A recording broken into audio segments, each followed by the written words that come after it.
नमस्कार दोस्तों, आप सभी का हमारे YouTube channel SSC coaching centre में स्वागत है। आज मैं आपके लिए चक्रवृद्धि ब्याज की क्वेश्चन लेकर के आया हूं। वीडियो को पूरा देखिएगा। चलिए स्टार्ट करते हैं। पहला सवाल है 2800 रुपये का 5% वार्षिक दर से 2 वर्ष का चक्रवृद्धि ब्याज क्या होगा। इस प्रश्न को आप 2-3 तरीके से कर सकते हो। सबसे पहला तरीका है कि आपका ये जो रेट है आपको इससे मतलब है, यानी कि आपको रेट लेना है 5% का है। इसको फ्रैक्शन में जब चेंज करेंगे तो 5 लिखेंगे, परसेंट का मतलब होता है बटे में 100। तो 5 एकम 5 कटेगा, 5 से 100 20 बार में कटेगा, मतलब 1/20। तो नीचे वाली वैल्यू क्या होती है, प्रिंसिपल, और नीचे में जोड़ देंगे 1, तो ये हो जाएगा अमाउंट। यानी कि 20 रुपये प्रिंसिपल है तो 20 में 1 जोड़ देंगे, यानी कि 21 रुपये आपका अमाउंट हो जाएगा। मतलब 20 रुपये पे 1 रुपये ब्याज। तो एक तरफ आपको प्रिंसिपल लिखना है, एक तरफ अमाउंट लिखना है। प्रिंसिपल कितना है 20 रुपये, और 20 में 1 जोड़ देंगे तो 21 रुपये हो जाएगा अमाउंट। अमाउंट का मतलब मिश्र धन। और जब प्रश्न 2 वर्ष के लिए रहेगा तो पावर 2 कर देंगे आप। 20 की पावर 2 का मान 400, 21 की पावर 2 का मान 441। अब देखो कोई राशि 400 से 441 हो गई तो कितना ब्याज मिला उस पर, 41 रुपये मिला।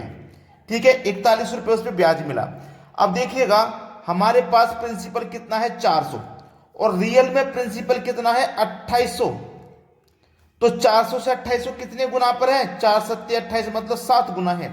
जब प्रिंसिपल 7 गुना है तो अमाउंट भी 7 गुना होगा, और जो आपका ब्याज है वो भी 7 गुना होगा। जो पूछा है बता दीजिए, चक्रवृद्धि ब्याज क्या होगा। ब्याज पूछा है तो ब्याज भी क्या होगा 7 गुना। तो 7 गुना कर दो, 7 एकम 7, 7 चौको 28, यानी कि 287 रुपया होगा। पहला ऑप्शन सही जवाब। ये तो हो गया पहला तरीका। दूसरा तरीका भी मैं आपको बताता हूं। दूसरा तरीका है रेशियो मेथड। ठीक है, दूसरा तरीका है रेशियो मेथड।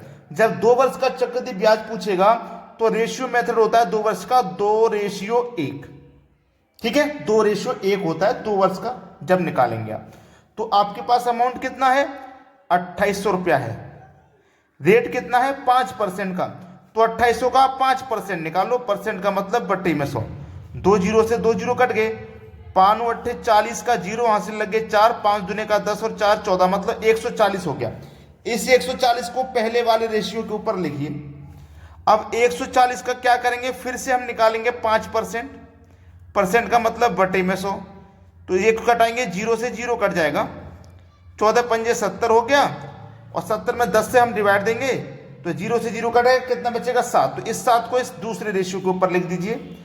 7 इसको आप करोगे मल्टीप्लाई, 14 दूनी 28, और 1 की जीरो 280, 7 एकम 7, दोनों को जोड़ दो, 280 में 7 जोड़ोगे 287 हो गया। यानी कि 287 यहां भी निकल के आया, 287 यहां भी निकल के आया। दोनों मेथड आपको समझ में आ गए। चलिए अब देखते हैं अगला सवाल। अगला प्रश्न है, किसी धन पर 20% चक्रवृद्धि ब्याज की दर से 2 वर्ष में ब्याज 440 रुपये हो जाता है, तो वह मिश्र धन बताओ। मिश्र धन बताना है। हमारे पास देखो 20% की वैल्यू है, 20 लिखेंगे, परसेंट का मतलब बटे में 100 हो जाएगा। 20 एकम 20, 20 पंजे 100, मतलब 1/5 फ्रैक्शन वैल्यू है।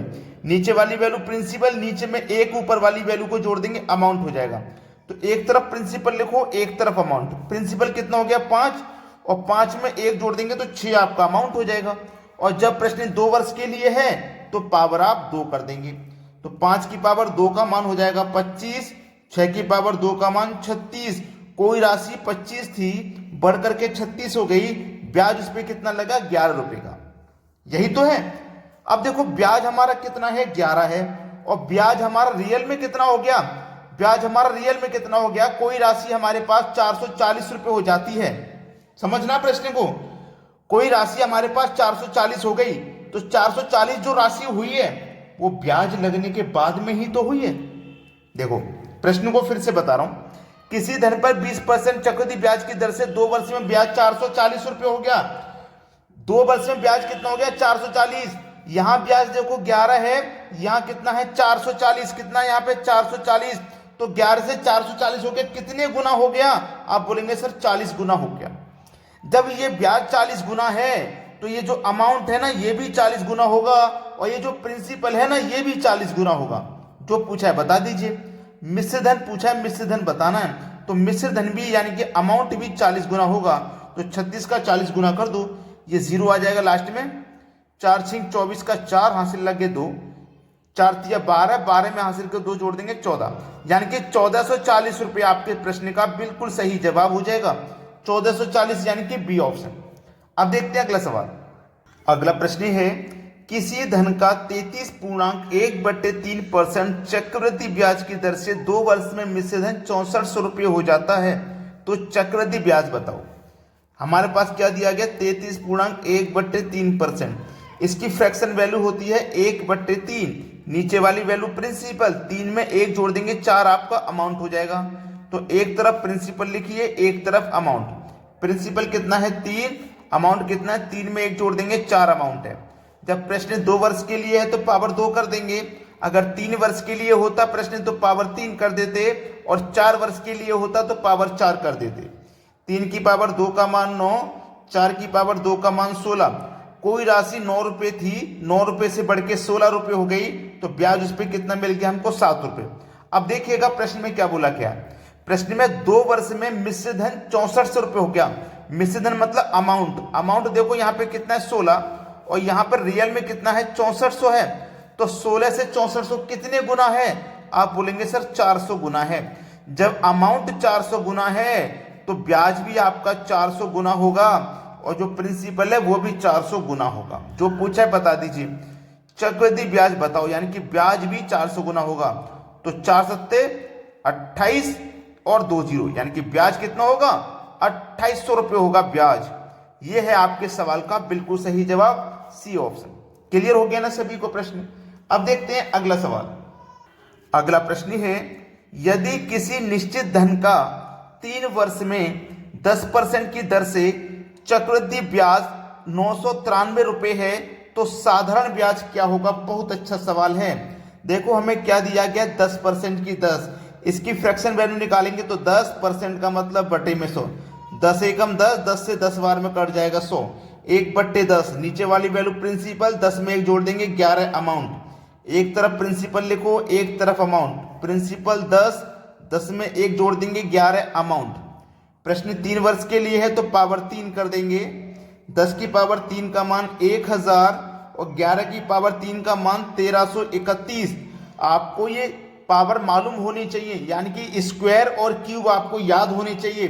कोई राशि 1000 थी, बढ़ के 1331 हो गई, तो ब्याज उस पर 331 का मिला। हमारे पास चक्रवृद्धि ब्याज कितना है 993, हमारे पास ब्याज 331 है, रियल में हमारे पास ब्याज है 993। तो 331 से 993 ब्याज है, कितने गुना है ये भाई, कितने गुना है। आप बोलेंगे सर 3 गुना है। जब ब्याज 3 गुना है तो सब कुछ 3 गुना हो जाएगा, लेकिन पूछा क्या है, उसने पूछा है साधारण ब्याज बताइए, साधारण ब्याज बताइए। ठीक है, चलिए हमारे पास 331 का जो 993 है वो कितने गुना है। आप बोलेंगे सर 3 गुना है, यानी कि 1 की वैल्यू कितनी हो जाएगी, 1 की वैल्यू हो जाएगी 3। भाई मैं 331 से काटूंगा इसको एक बार में, 331 को काटूंगा 3 बार में कटेगा, तो 1 की वैल्यू हो गई 3 के बराबर। 1 की वैल्यू कितने के बराबर हो गई भैया, 3 के बराबर। जब 1 की वैल्यू 3 है, 1 की वैल्यू जब 3 है तो प्रिंसिपल हमारा कितना 1000 है। जब प्रिंसिपल 1000 है तो 3 से मैं गुना कर दूंगा तो प्रिंसिपल कितना हो जाएगा 3000। जब मेरा ब्याज 3 गुना तो प्रिंसिपल भी 3 गुना हो जाएगा, 3 गुना मतलब 3000। तो प्रिंसिपल मेरा कितना हो गया 3000 हो गया। अब मुझे जब प्रिंसिपल पता लग गया तो मैं साधारण ब्याज बड़े ही आसानी से बता सकता हूं। 3000 रुपये का मुझे साधारण ब्याज बताना है। 1 साल का रेट 10%, तो 3 साल का कितना हो जाएगा 30%। तो 3000 का 30% निकाल लीजिए, परसेंट का मतलब बटे में 100। 2 जीरो से ये 2 जीरो कट जाएंगे, 3 तिया 9 और 2 जीरो 900 रुपया हो जाएगा। ये है आपके सवाल का बिल्कुल सही जवाब 900 रुपये।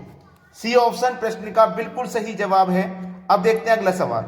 अगला प्रश्न है, किसी राशि पर 2 वर्षों में 4% की दर से चक्रवृद्धि ब्याज 102 रुपया है, उसी राशि पर उतने ही समय में उसी दर से साधारण ब्याज क्या होगा। दर कितने की है भाई 4% की है। 4% की फ्रैक्शन वैल्यू होती है 1/25। ठीक है, नीचे वाली वैल्यू प्रिंसिपल, 25 में 1 जोड़ दूंगा 26 अमाउंट। एक तरफ प्रिंसिपल लिखो, एक तरफ अमाउंट। प्रिंसिपल 25 है, 26 रुपये अमाउंट है। ठीक है, प्रश्न 2 वर्ष के लिए है तो पावर 2 कर देंगे। 25 की पावर 2 का मान 625, 26 की पावर 2 का मान 676। 625 से कोई राशि 676 रुपये हो गई, इसका मतलब 51 रुपये बढ़ गई। बढ़ने का मतलब है यही हमारा ब्याज है। और यहाँ पे देखो ब्याज 102 है, यानी कि यहाँ पे ब्याज 51 रुपये मिला, यहाँ 102 मिला, तो 51 का रियल में वैल्यू 102 के बराबर है। तो क्या 51 से 102 कितने गुना है? 2 गुना। जब ये ब्याज 2 गुना है तो अमाउंट भी 2 गुना होगा और प्रिंसिपल भी 2 गुना होगा, सब कुछ 2 गुना होगा। प्रिंसिपल भी कितना होगा? 2 गुना। तो 625 का 2 गुना कर दो, ये हो जाएगा 1250। और हमें प्रिंसिपल चाहिए, साधारण ब्याज निकालने के लिए प्रिंसिपल हमें चाहिए। प्रिंसिपल कितना है हमारा? 1250। इसका हमें क्या करना है? साधारण ब्याज बताना है। अब 1 साल का रेट 4% तो 2 साल का 8%, तो 1250 का 8% निकाल लो। परसेंट का मतलब बटे में 100 हो जाएगा। ठीक है, एक जीरो से एक जीरो कटा, 125 का गुना 8 से कर दो तो 1000 हो जाएगा, और बटे में कितना है? 10। तो जीरो से जीरो कटा तो कितना बचा? 100। बस हो गया आंसर। यही है प्रश्न का सही जवाब, 100 रुपया। यानी कि सी ऑप्शन प्रश्न का बिल्कुल सही आंसर है। अब देखते हैं अगला सवाल। अगला सवाल है, किसी धन का पहले वर्ष के लिए 33.1/3%, दूसरे वर्ष के लिए 12.5% की चक्रवृद्धि ब्याज से 2 वर्ष में मिश्र धन 1200 रुपये हो जाता है, तो वह धन बताइए। पहले क्या दिया गया? 33.1/3%। 33.1/3% की जो फ्रैक्शन वैल्यू होती है 1/3 होती है, मतलब नीचे वाली वैल्यू प्रिंसिपल, नीचे में ऊपर जोड़ देंगे अमाउंट। तो एक तरफ प्रिंसिपल लिखिए, एक तरफ अमाउंट। प्रिंसिपल कितना? 3 में जोड़ देंगे 1 तो अमाउंट हो जाएगा 4। दूसरा रेट है हमारे पास 12.5% का, इसकी फ्रैक्शन वैल्यू होती है 1/8, मतलब नीचे वाली वैल्यू प्रिंसिपल, नीचे में ऊपर जोड़ देंगे अमाउंट। तो प्रिंसिपल हमारा कितना? 8 रुपया, और अमाउंट हमारे पास कितना? 9 रुपया। कर दो भैया इसको सोल्व। 8 तिया 24, 9 चौकू 36। ठीक है, 9 चौकू 36 हो गया। अब इसको कॉमन संख्या से 12 से घटाते हैं, 12 दूने का 24 और 12 तिया 36। इनका रेशियो निकल के आ गया 2:3। कितना रेशियो निकल के आ गया? 2:3। ये हमारे पास प्रिंसिपल है, ये हमारे पास अमाउंट है, यानी कि मिश्र धन। और रियल में मिश्र धन कितना है? 1200। और यहाँ पे अनुपात में मिश्र धन कितना है? 3। तो 3 की वैल्यू कितने? 1200 के बराबर। तो 3 से 1200 कितने गुना है? आप बोलेंगे सर 400 गुना। जब अमाउंट 400 गुना तो प्रिंसिपल भी 400 गुना होगा, इसका भी आप 400 गुना कर दो, तो 2 का 400 गुना मतलब 800 हो जाएगा। बस यही है प्रश्न का सही जवाब, बी ऑप्शन। उम्मीद करता हूं सभी को प्रश्न समझ में आ गया है। एक लाइक हमारे इस वीडियो के लिए जरूर कीजिएगा। ठीक है दोस्तों, धन्यवाद।